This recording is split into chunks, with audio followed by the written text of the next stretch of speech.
What's up, guys? My name is Nitz, and I want to let you guys in on what's in the bag for me this year in 2024. I've been a long-time disc golfer, so I've got a lot of molds in my bag that I've been carrying for years, but in my quest to improve and adapt as a player, I've added a few new discs in here that I want to let you guys in about what I'm carrying on the course. First one, probably the number one driver that I throw off the tee is this Cloudbreaker. This is from Discmania. It is the Special Blend S line. It's Eagle McMahon's signature disc. Kind of interesting now that he just switched sponsors, that these may be hard to come by, so I've bought a few extra.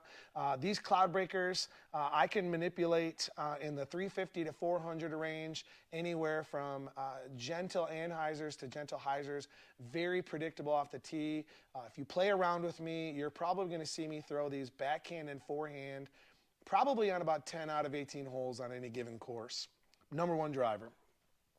Next out of the bag, actually this is the disc that anybody who plays with me, even though the Cloudbreaker is thrown more off the tee, the Nuke OS. Everybody jokes with me that, not that I can throw as far as Simon, but I'm always looking for the hyzer bomb line, and I love this disc. Just played around with some crazy wind yesterday, a winter Michigan round, and this thing came out of the bag so often, so predictable. It is a 13 speed, but it doesn't fly that way because it's so overstable and it hyzers so early.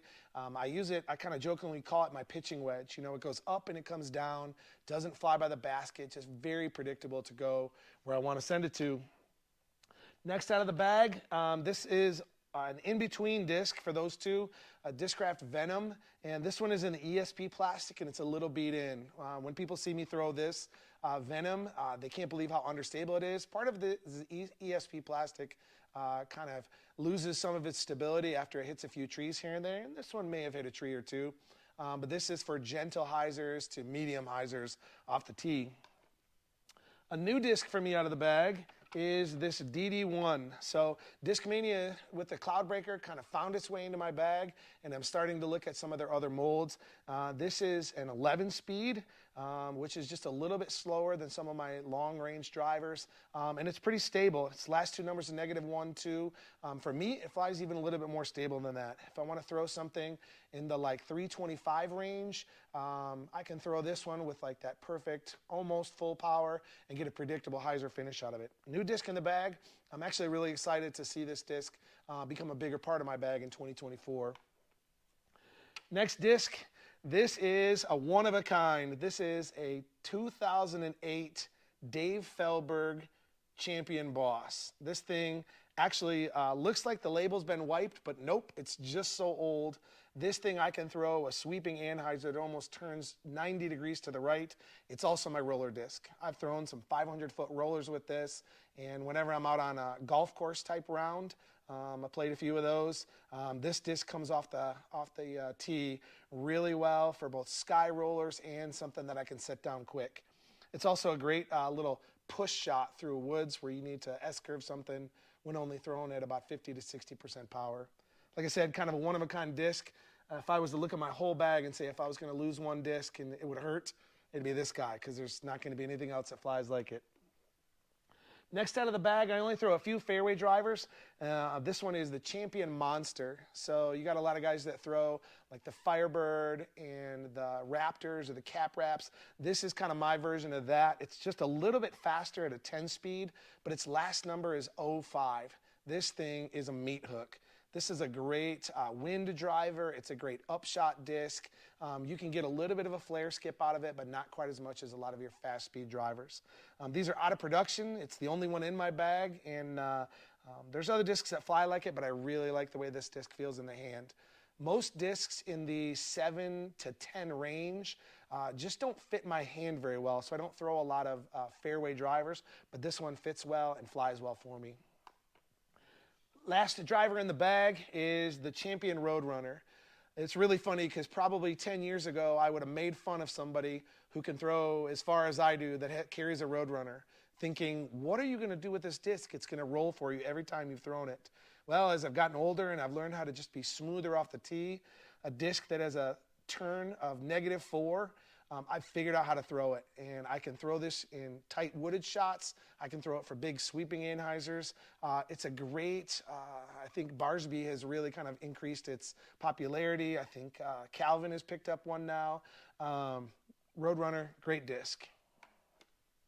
Moving into mid-ranges, I really only throw two main molds for my mid-ranges. The first one is the Buzz SS and Z Flex plastic. The Z Flex means that in Michigan for the entire winter, it maintains, I mean, this is just out of the car, a couple minutes ago, and it's still just so flexy and feels so good in the hand. I often throw this disc with a mostly fan grip, a little bit modified, but mostly fan grip. This is my go-to disc for up to about 260 if I need to keep it in the fairway and if I need to hit tight caps. It's a lot of times my second shot on par fours. Sometimes I'll even sacrifice a little bit of distance if keeping it in the fairway is mandatory. Buzz SS Z Flex plastic. Next disc that I use a ton on wooded courses is the Z Flex Zone, and this has got the Brody stamp on it of when he first kind of got with Discraft, the Get Freaky, and this is often thrown with that same modified fan grip, and I love this disc for up shots as well as shots that need to go straight in a fairway. Highs are big at the end, but not skip at all. Great upshot type disc. And that's about it. I carry two of those molds of pretty much every one of those discs in my bag at a time.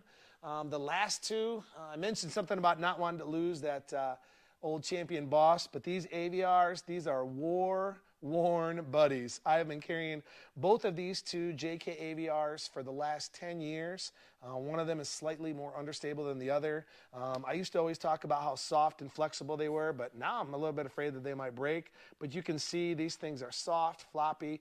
For the most part, I'm a push putter, and they can just kind of fly in, and they will grab chains and stick. I get almost no spit outs with these. And even if I miss the basket, I'm only looking at 5-10 feet come back. These are kind of iconic. If you've played disc golf with me, the dirty white putters out of Aaron's bag are kind of famous. You see me pulling discs out of this Zuka cart. When Zuka carts first came out, I was an early adopter of a cart. I actually had a kind of a homemade cart made out of an old ball golf cart that I carried for a while, and I love having a seat to sit during tournament rounds and league rounds that get slow. I love being able to not count my discs, carry plenty of water, all that kind of stuff. So I've been pulling the full-size Zuka cart with a putter pouch, a couple little things on my bag of note. I'm really proud of this. This says 20-year PDGA member. I became a member in 03, so I got 21 years, and they send you this cool little tag. Also a couple towels in here. One of them's got the league that I helped launch and that now is run by a number of us, but the Woods Disc is a great collection of folks that play disc golf together in the Detroit metro area. We've got leagues. We've got some guys that are tournament approved as to be TDs, and it's a great club to be a part of. So there's a little bit about in my bag through the 2024 season. If you happen to be playing around with me, you can ask me about one of these discs, and shoot, I'll let you throw it. Thanks for checking out my bag.